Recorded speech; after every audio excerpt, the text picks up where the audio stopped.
What if the whole world forgot who you were, but you still had to save it? That's exactly where Spider-Man Brand New Day begins. Peter Parker has lost everyone, is living completely alone, and is back to being your friendly neighborhood Spider-Man. But just when life seems a little quieter, a mysterious new villain attacks New York, forcing Peter into another mission that could change everything. So, is this the MCU comeback fans were waiting for? Let's find out. One thing this movie gets absolutely right is that it keeps the focus on Peter Parker. Unlike some recent Marvel films that try to do too much, Brand New Day keeps things simple.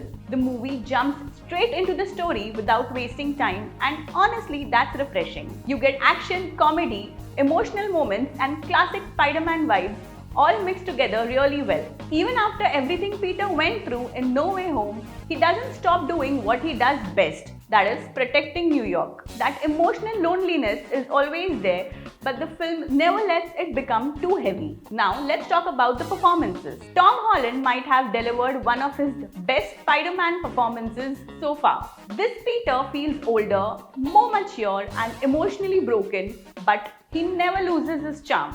Instead of being an unbeatable superhero, he actually feels like a young guy trying to carry the weight of the world. Sadie Sink is definitely the surprise package of the film.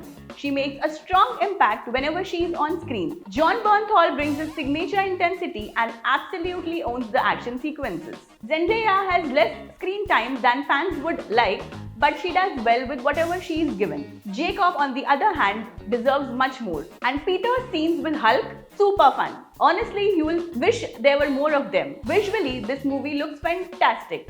The web swinging scenes are thrilling. The action is creative and cinematography is seriously beautiful. Some of the biggest goosebumps moments come in the second half. The background score of Spider-Man Brand New Day perfectly matches every emotional and action-packed scene. And the VFX, they blend really well with the practical action instead of feeling overdone. It feels big but not unnecessarily flashy. Of course, it's not a perfect film. A few emotional scenes go on a little longer than they should, and there are some logical gaps that might make you raise an eyebrow. But honestly, they don't ruin the experience at all. Spider-Man Brand New Day feels like a much-needed win for Marvel. It brings Spider-Man back to what fans love most, a grounded story, emotions, and exciting superhero action. If you're a Spider-Man or Marvel fan, this one's definitely worth watching. I'll give this film 3.5 out of 5 stars.